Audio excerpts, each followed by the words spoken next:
A bullied teen refused to steal, unaware she passed a billionaire's secret character test. The words echoed in Maya Chen's mind as she pressed her back against the cold metal of her locker, the hallway's fluorescent lights buzzing overhead like angry wasps. She'd heard the rumors about Mr. Donovan's tests, how the reclusive billionaire supposedly wandered the city in disguise, offering strange opportunities to unsuspecting people. Urban legends, nothing more. Right now, Maya had more pressing concerns. The three girls approaching with predatory smiles, their designer shoes clicking against the linoleum like countdown timers. There she is, thrift shop princess, Amber sneered, flicking her perfect blonde hair. The other girls, Zoe and Vanessa, flanked her like trained guards. Ready for our little field trip after school? Maya's heart hammered against her ribs. She clutched her worn backpack tighter, feeling the stitching come loose at one seam. I already told you I'm not doing it. Oh, you're doing it, Amber said, leaning closer. Her perfume, something expensive that Maya could never afford, clouded the air between them. Unless you want everyone to see those pictures from the locker room. Your choice. The bell rang, its shrill tone matching the panic rising in Maya's chest. Students flooded the hallway, a sea of faces that looked through her as if she were made of glass. After school? Back entrance of Westfield Mall, Amber whispered, her breath hot against Maya's ear. Don't be late. The girls sauntered away, leaving Maya alone in a crowded hallway. Rain pattered against the bus windows, turning the world outside into a blurry watercolor painting of grays and blues. Maya pressed her forehead against the cool glass, watching her breath create small clouds that appeared and disappeared with each exhale. Like happiness in her life, fleeting, temporary. The bus lurched to a stop near Westfield Mall, its brakes hissing like a final warning. Maya didn't move. 2 more stops and she'd be home, to the small apartment where her grandmother would be waiting, probably already preparing dinner despite her arthritic hands. You getting off? The bus driver called, eyeing her through the rearview mirror. Maya's phone buzzed. A text from Amber. We see you on the bus. Get off now or the pictures go out to everyone. Her fingers trembled as she shoved the phone back into her pocket. With leaden feet, she stood and moved toward the exit, each step feeling like a betrayal of everything her grandmother had taught her. Thanks, she mumbled to the driver, stepping into the rain without an umbrella. The back entrance of the mall smelled like wet cardboard and cigarettes. Amber, Zoe, and Vanessa waited under the small awning, somehow looking perfect despite the weather. Maya approached, her second-hand sneakers squishing with each step, her dark hair plastered to her face. Thought you might chicken out, Amber said, her smile not reaching her eyes. She thrust a small bag into Maya's hands. Here's the plan. You go into Luxe? Try these on. Walk out wearing them. Maya peered into the bag, a pair of wireless earbuds. Expensive ones. Her stomach clenched. I can't. You can and you will. Amber cut her off. We'll be waiting out front. You have 15 minutes. Why me? Maya asked, her voice barely audible above the rain. Why not do it yourselves? Zoe laughed, the sound sharp as breaking glass. Because we're on their watch list already. And because, she gestured at Maya's soaked discount store clothing, no one pays attention to you. You're invisible. The words stung worse than the cold rain. Maya had spent years trying to blend in, to disappear from the radar of girls like these. Now her invisibility was being weaponized against her. If I get caught, then don't get caught, Vanessa said with exaggerated patience. 15 minutes. Go. The interior of the mall felt surreally bright after the gray afternoon outside. Maya's wet shoes squeaked against the polished floor as she walked, the sound seemingly loud enough to draw every eye. But no one looked. Zoe was right, she was invisible. The Luxe electronics store gleamed with glass and chrome, everything inside it priced higher than her grandmother's monthly medication. Maya clutched the bag tighter, her palms slick with sweat despite the air conditioning that raised goosebumps on her wet skin. A man bumped into her just outside the store entrance, older, with gray-flecked beard and kind eyes behind wire-rimmed glasses. He wore a janitor's uniform. Sorry, miss, he said, steadying her with a gentle hand on her shoulder. It's okay, Maya mumbled, avoiding his eyes. The man paused, studying her face. Everything all right? Something in his voice, genuine concern from a stranger, almost broke her. For a wild moment, Maya considered telling him everything, about the bullying, the blackmail, the impossible choice. Instead, she nodded and slipped past him into the store. The earbuds were displayed on a table near the back. Maya pretended to browse, hyper-aware of the security cameras overhead, the weight of the empty bag in her hands, the clock ticking down Amber's 15-minute ultimatum. Her phone buzzed again. 10 minutes left. Do it. Maya picked up the display model, turning it over in her hands. She thought of her grandmother working double shifts to afford their apartment. She thought of the framed photo by her bed, her parents before the accident, smiling, her father's hand on her mother's shoulder. "We didn't raise a thief," her grandmother had said once, when 7-year-old Maya had pocketed a candy bar without paying. Her phone buzzed again. 5 minutes. Now or everyone sees the pictures. The pictures from the locker room, Maya changing clothes, her body exposed, her scar from childhood surgery visible. The thought of those images circulating through school made her feel physically ill. With shaking hands, she opened the empty bag, placed the earbuds inside, took 2 steps toward the door, and stopped. She couldn't do it. Not for Amber, not for anyone. Maya turned, walked back to the display, and returned the earbuds to their place. Then she marched out of the store, straight past a surprised security guard, and toward the mall's main entrance where she knew Amber and the others would be waiting. She pushed through the doors to the outside world, the rain now falling in sheets. Amber's face contorted with rage when she saw Maya's empty hands. "You stupid—" "I'm not stealing for you," Maya said, her voice surprisingly steady. "Send the pictures. Do whatever you want. I don't care anymore." It was a lie. She cared desperately, but something had solidified inside her, hard as diamond and just as unbreakable. Amber's finger hovered over her phone screen. Last chance. No. The world seemed to hold its breath. Then Amber pressed send, her face twisted in victorious malice. Done. Good luck showing your face at school tomorrow. The 3 girls walked away, leaving Maya alone in the rain, water streaming down her face, indistinguishable from tears. "Miss?" Maya turned. The janitor from earlier stood behind her, holding out an umbrella. "You look like you could use this more than me," he said. "I'm fine," Maya replied automatically, though she was soaked to the bone and shivering. "Indulgent old man," he insisted. "Take it. Please." There was something in his eyes, a depth of kindness that made Maya's throat tighten. She accepted the umbrella with numb fingers. "I saw what happened in there," he said quietly. "In the store?" Maya froze. "Are you security?" "I didn't take anything, I swear." No. He smiled, the corners of his eyes crinkling. "I'm just observant. You picked something up. Had every opportunity to walk out with it, but you put it back." Maya stared at the pavement. "It wasn't a big deal. It was to me." He extended his hand. "My name is Thomas." "Maya," she replied automatically, shaking his hand. "Maya," he repeated as if memorizing it.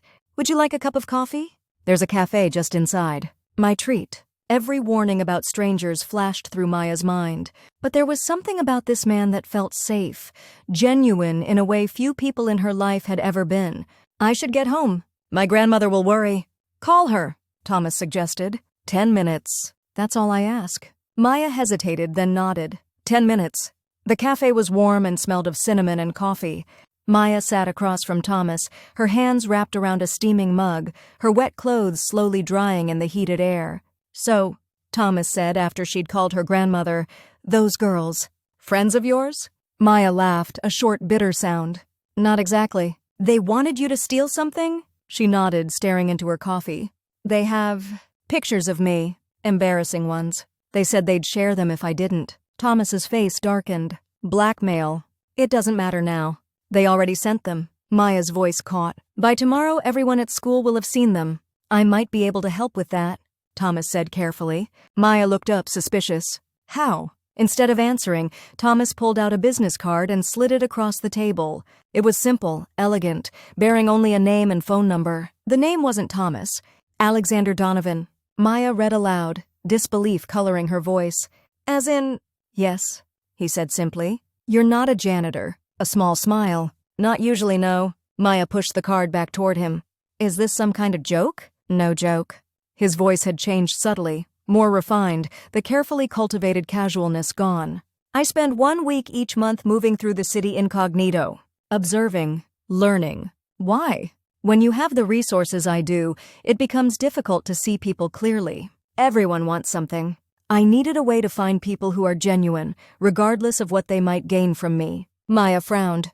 "So what, I'm part of some weird social experiment?" Nothing so calculating, Thomas, or rather Alexander, replied. But yes, in a way you were tested today. And you passed. By not stealing earbuds? Low bar. Despite her sarcasm, Maya felt something unfurling inside her, a cautious, fragile hope. By showing integrity when it cost you something. That's rare, especially at your age. He sipped his coffee. Now about those pictures. You can't make them disappear. Actually, I can. My company owns 17 cybersecurity firms. Getting inappropriate images of a minor removed from circulation is well within my capabilities. He paused. But that's not why I wanted to talk to you. Maya waited, still not fully believing this was happening. I run a scholarship program. Full ride through college with mentorship, internships, housing. It's designed for students with exceptional character who face exceptional challenges. And you think that's me? Maya couldn't keep the skepticism from her voice. I know it is. His certainty was unnerving. I've been doing this for 20 years, Maya. I've developed a sense for people. What I saw today told me everything I need to know. You don't know anything about me. I know you're being raised by your grandmother. I know you're bullied at school. I know you're wearing clothes from the discount store while carrying a backpack that once belonged to someone else. His eyes were kind but unflinching. And I know that when pushed to your breaking point, you chose to do the right thing, even at great personal cost. Maya stared at him, caught between anger at his presumptions and shock at their accuracy. The scholarship is yours if you want it, he continued. But there's more. My foundation runs a program for girls facing bullying and cyberbullying. We provide resources, therapy, legal assistance when needed. I think you could help other girls going through what you're experiencing. Why would anyone listen to me? Because you've lived it. Because you didn't break? He leaned forward. Your story matters, Maya. For the first time since sitting down, Maya felt tears threatening. She blinked them back. This is crazy. Welcome to my world, Alexander smiled. The card has my private number. Call it tonight after you've talked to your grandmother. My assistant will arrange everything from there. He stood, placing money on the table for their coffees. The choice is yours, but I hope you'll say yes. People like you are rare, Maya Chen. Don't let anyone make you believe otherwise. With that, he walked away, leaving Maya staring at the business card, her reflection distorted in the polished tabletop beneath it. The apartment was small but warm, filled with the scent of her grandmother's dumplings. Maya sat at their tiny kitchen table, the business card placed between them like an artifact from another world. I don't understand, her grandmother said in Mandarin, her English abandoned in her confusion. He offered you this because you didn't steal? Essentially, Maya replied, also in Mandarin. He says he was testing my character. Her grandmother's eyes, wise with the experience of 76 years, narrowed.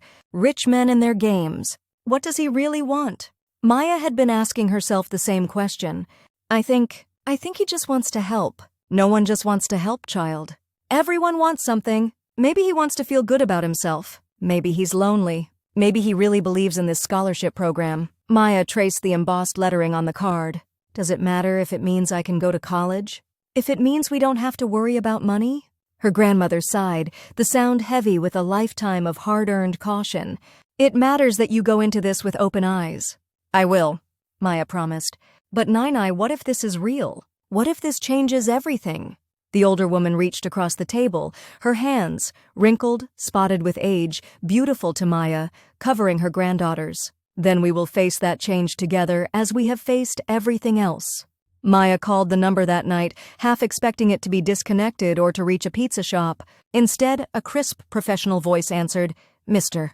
Donovan's office. Within 24 hours, Maya's life began to transform with dizzying speed. A lawyer visited their apartment, explaining the scholarship contract to Maya and her grandmother in meticulous detail. A cybersecurity expert called to confirm that the compromising photos had been contained, deleted from Amber's phone and any services she'd uploaded them to, along with a stern legal warning about distribution of photos of minors. A week later, Maya sat in the principal's office alongside one of Mr. Donovan's representatives, a formidable woman named Ms. Washington who spoke with the quiet authority of someone used to being obeyed.